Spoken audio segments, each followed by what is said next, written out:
Right.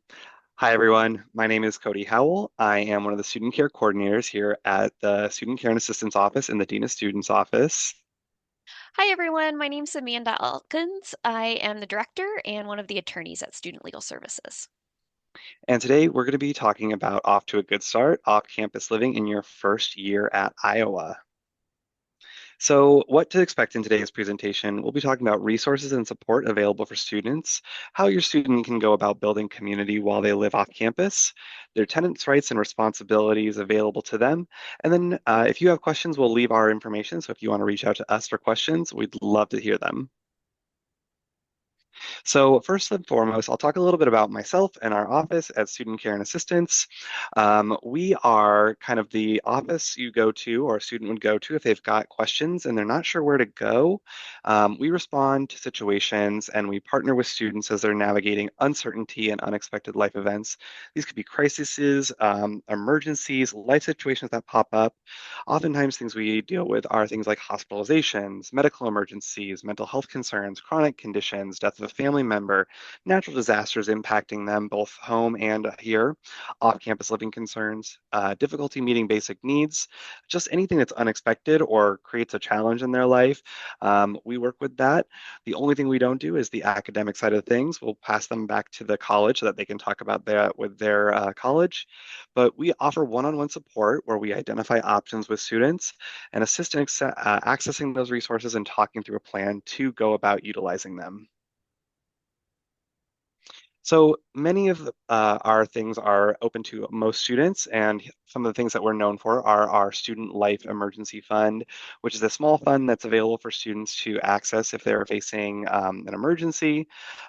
We also offer the support for the Name Change Fund. Changing your name can be very expensive, so we have a small fund that we set up for as students are navigating things like getting married, getting divorced, transitioning. All of these require changes to legal documents, so we have a fund that helps to support that. We offer support through a safe room for a limited short-term stay for students experiencing needing to be in a safe place. That could be because their kitchen caught on fire, they're trying to get away from a domestic violence situation, or they're going with an unexpected life event that's taken them out of their home and they need to be somewhere for a little while. We'll then help them figure out more longer-term options for them.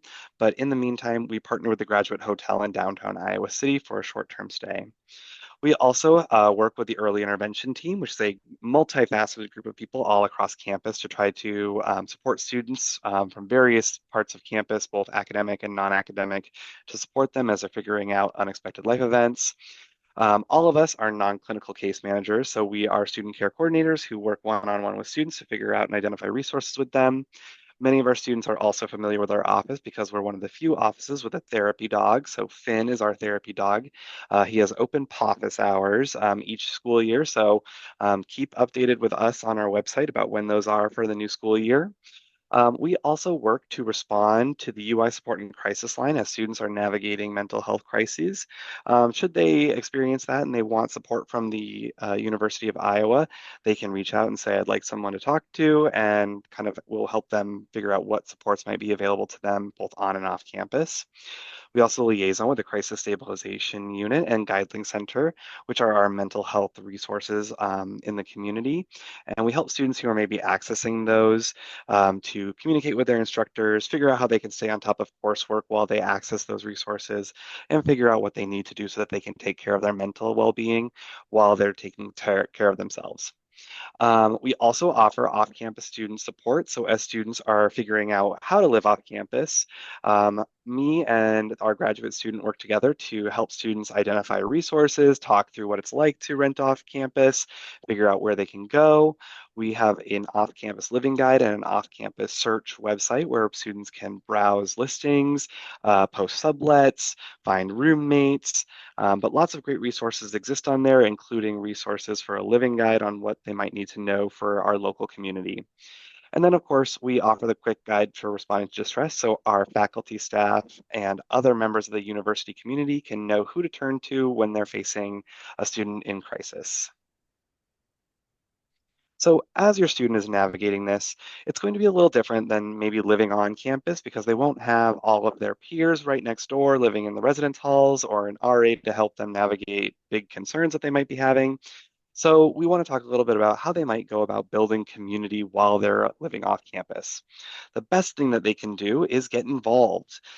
Studies have shown that students who are engaged, whether that's through an activity, an organization, volunteering, are more likely to persist through college and find supports through their peers. So we really recommend that they get involved through leadership and engagement, which is our engagement office on campus. They do have engagement advisors, so much like their academic advisor, will talk them through the courses that they should take. An engagement advisor can sit down with them and talk about their interests, their hobbies, their passions, their careers, and talk to them about how they might get involved with organizations, clubs, or volunteer opportunities that make sense for them. Student organizations, fraternities and sororities, campus committees, and Hawkeye service breaks are all great options for students as they're figuring out how they can find their community, connect with one another, and build out support networks all across campus and the Iowa City community. Also, on-campus jobs is another great opportunity for students to get involved. Students who have on-campus jobs also persist through college at greater rates than those who choose not to engage with employment. And we have a great website called Handshake where students can find both on and off campus jobs. We highly encourage them to look at on campus jobs as they work really well with students' schedules and they never overlap with students' classes.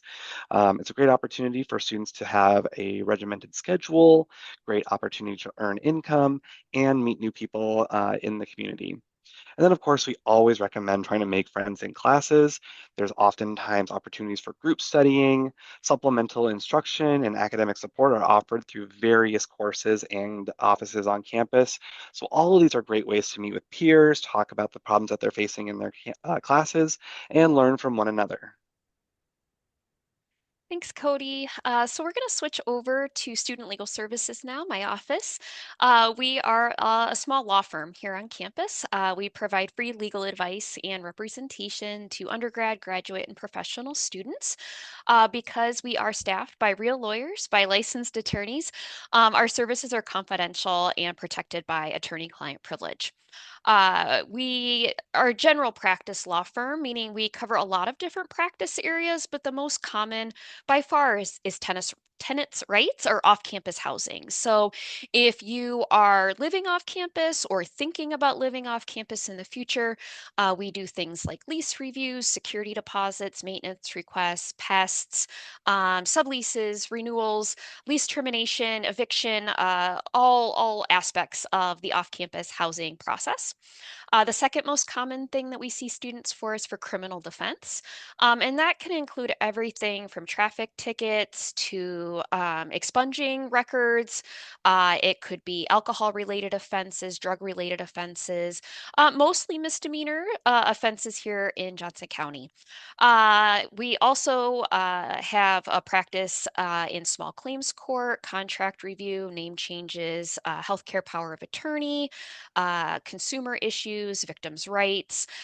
We really are a general practice law firm. And so if you have a question that you need to talk to a lawyer to while you're here at the university, we're a good place to start. And if we can't help you, we will help you find an attorney who can. For the parents that are listening and watching today, we do need your student to contact us if they have a legal question. We're not able to schedule with the parents or provide information to parents due to attorney-client privilege. So please refer your student to our office and we would be happy to see them.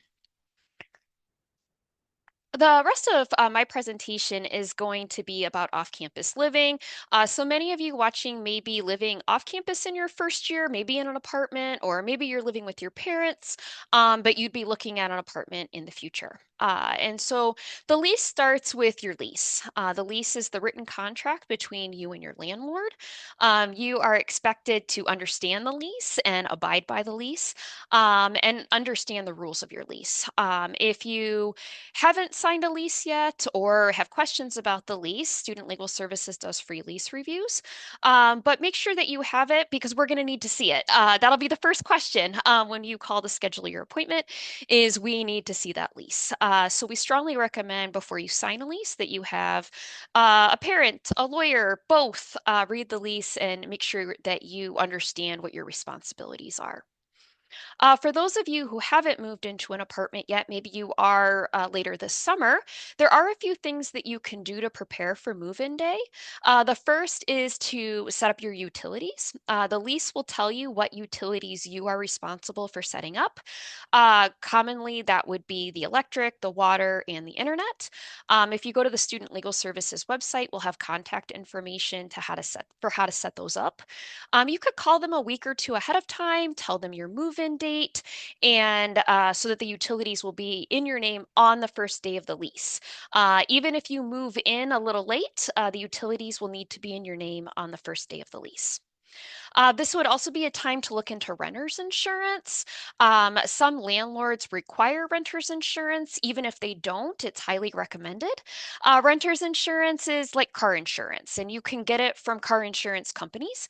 But you want to make sure that your renter's insurance covers two things. First, your personal liability, and that's going to cover you if you accidentally cause some damage to the landlord's apartment, the unit.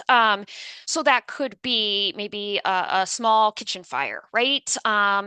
That rarely happens, but if it does, it could cause quite a bit of damage when we think about countertops, cabinets, refrigerators. Renter's insurance is going to cover your liability for replacing those items. The other thing we want to make sure that the renter's insurance has is coverage for your personal property. So let's say that there is a natural disaster, right? A tornado, a windstorm, hail. We just had a hail storm in Iowa City not too long ago, and your property is damaged. So we're talking your computer, your furniture, your clothes, your books. The landlord's insurance policy is not going to cover your personal property, but renter's insurance could or would. Sometimes landlords offer renters insurance where they can just add on maybe $10 to $15 a month to your rent. We generally recommend not getting the landlord's insurance because a private insurance is likely going to provide more coverage because it's not just covering the landlord's property, it's covering your own. Renter's insurance from a private company is very affordable, maybe $10 to $15 a month. And if you already have car insurance or your parents have car insurance through a company, it's easy to add renter's insurance and you'll save money by having multiple policies with the same company. Next for pre-move-in is the roommate agreement. And so if let's say you're living with your best friend since childhood, or you met somebody through a roommate matching service, we highly recommend a roommate agreement. There is a sample on the Student Legal Services website, which will have the URL at the end of the presentation.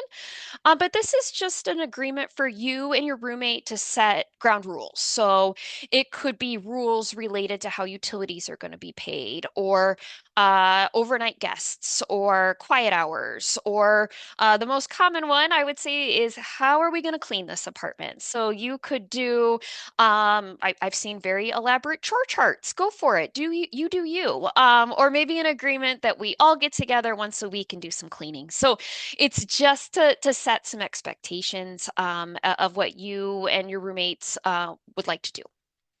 All right, so now it's moving day. Most leases in Iowa City start in early August and go mid to late July. Um, and so we get it, right? You are very excited. It's your first apartment. You've got your shopping list. You went to Target, but we need you to hit the brakes. And so you pick up your keys, and even before you start moving into your apartment, we want you to do a really good inventory of the place. Look at every inch of the unit and document the condition. The landlord might provide you a move-in checklist where you're going to write down everything that is not perfect about the apartment. I keep saying apartment, I mean rental, any rental house, whatever, but I'm going to keep saying apartment. You are looking for things that are dirty, that are damaged, that need to be repaired, that are just old, and you're going to write that down. You're also going to take pictures and videos. And the reason for that is that we don't want you to get blamed for something that you inherited. right? And I'm talking mostly about cosmetic things, so scratches on the wall, stains on the carpet. If there are things that are broken or are dirty, you may need to report those to the landlord because, so that they can be fixed. But even things that don't need to be fixed, you're still document, document, document. You are going to keep that move-in checklist, those pictures, and those videos in a safe spot, just in case you need them come security deposit time. All right, living in your rental unit.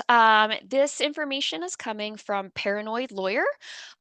Students generally see me because things have not gone well with their landlord-tenant relationship. So, best practices are to always communicate in writing with your landlord.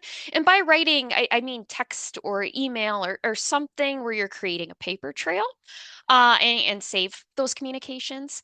Document everything.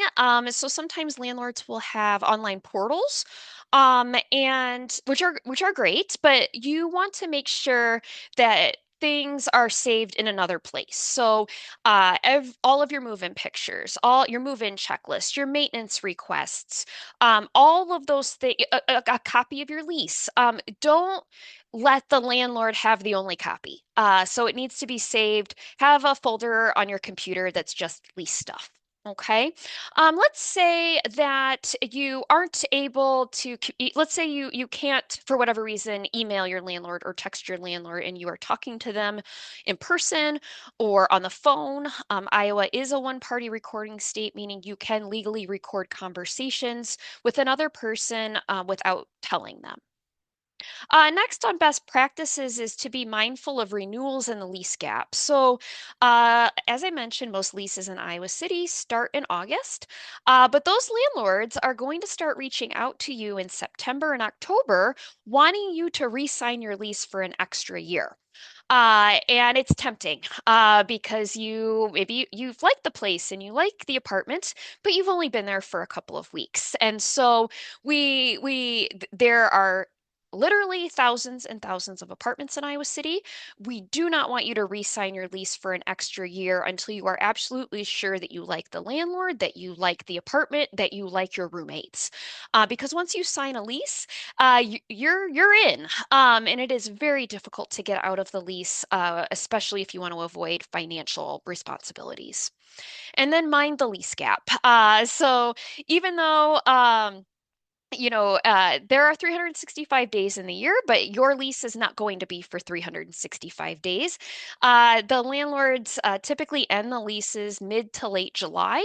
And so if you are moving to a new apartment, you do need to be mindful that there may be a gap in between where you might have to get a storage unit or a U-Haul or move home and then come right back. And so there's nothing illegal about that. We just want you to be prepared in case you do have the dreaded lease gap.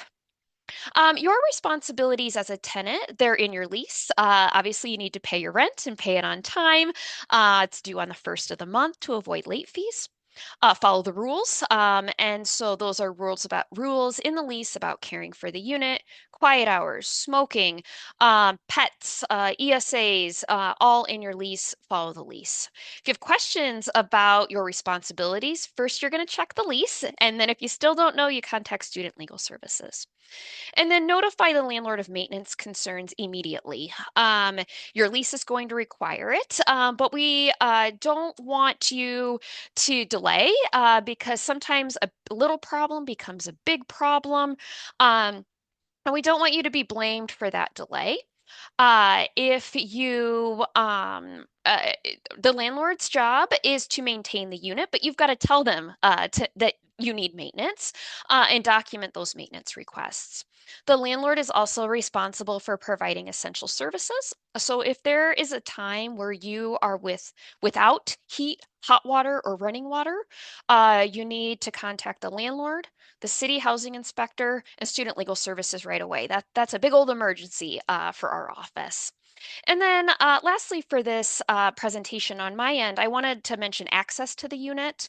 The landlord is generally permitted to come into your unit, provided that they are providing 24 hours notice and only entering at reasonable times. If you believe your landlord is not following this unit or is harassing you with access to the unit, please let us know. We'd be happy to review the law and the landlord's duties. All right. So, one thing we want to have you put on the calendars is the off-campus first year and transfer event. So, this is for students who will be joining us, who are first year off-campus students and new transfer students to the University of Iowa. This will be during the On Iowa um, a whole week of events. This will be a great opportunity for students to get free food, some prizes, and meet other folks who are living off campus. Um, this will be during the week of On Iowa, August 21st, typically from 5:30 to 7:30 p.m. in the Iowa Memorial Union. But stay tuned on the On Iowa page if there's any updates as we are going through some renovations at the Iowa Memorial Union. Also, save the date for Student Legal Services Healthcare Power of Attorney. A healthcare power of attorney is a legal document where an adult, like a college student, gives another person, like a parent or guardian, the ability to make medical decisions for them in the event that they're not able to. These forms are not required by law, by the university, by us at Student Legal Services, but we do get a lot of students who are interested in signing these, and so we do have some workshops coming up also during On Iowa Week. They are going to be on August 18th, 19th, and 20th. So it's the Tuesday, Wednesday, Thursday before school starts. It will be at the IMU, but as Cody mentioned, there is a lot of construction going on right now. We believe it will be in the morning from 9 to 10. But please check out the On Iowa schedule as we get closer to school starting. It will have all of the information that you need. To wrap up today, here is the contact information for Cody's office at Student Care and Assistance and for Student Legal Services. As Cody mentioned at the beginning, please feel free to reach out with any questions that you have. We are looking forward to seeing you on campus in August. And thanks for watching.